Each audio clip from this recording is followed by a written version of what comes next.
महाराज उत्तानपाद का विवाह होता है। घर में सुनीति नाम की पत्नी आती है।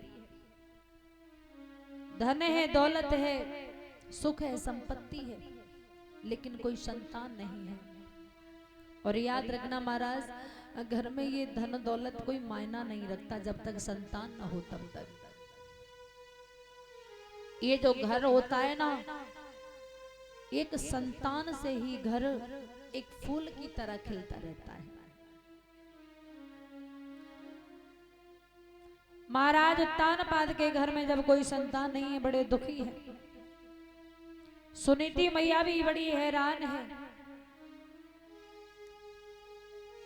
सोचती है कि लोग, मैं घर से अगर निकल जाऊं, कभी सोचूं कि किसी को बेटा में गोद खिला लूं, तो मुझे कोई खिलाने को नहीं देते।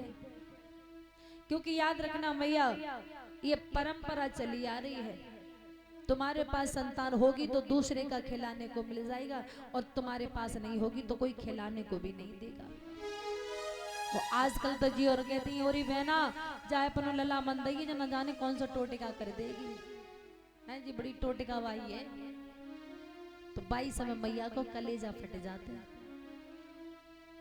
सोचते कि अगर आज मेरे भी घर में एक बेटा होता तो काहे को जी कड़वे शब्द बोलती।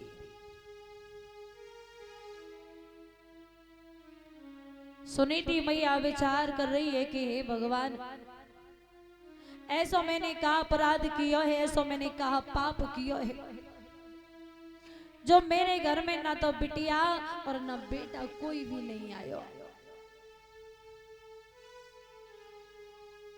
ये मैं दुख उठा रही हूं, लेकिन मेरे साथ साथ सबसे बड़ा दुख तो मेरे पति को है, जो इतना राजपाट धन दौलत सब कुछ है।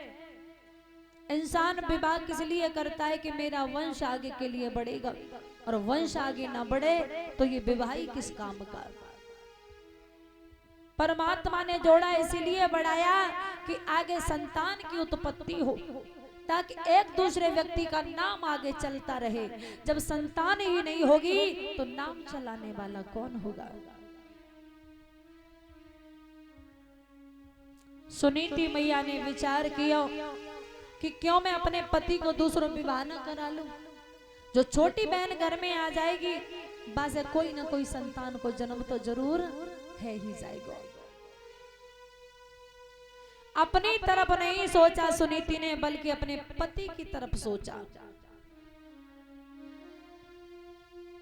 दासी को बुलाया और दासी को बुला करके कहने लगी, बहन तू मेरा एक काम कर दे, तू सभा तक चली जा और मेरे महाराज को बुला करके ले आ।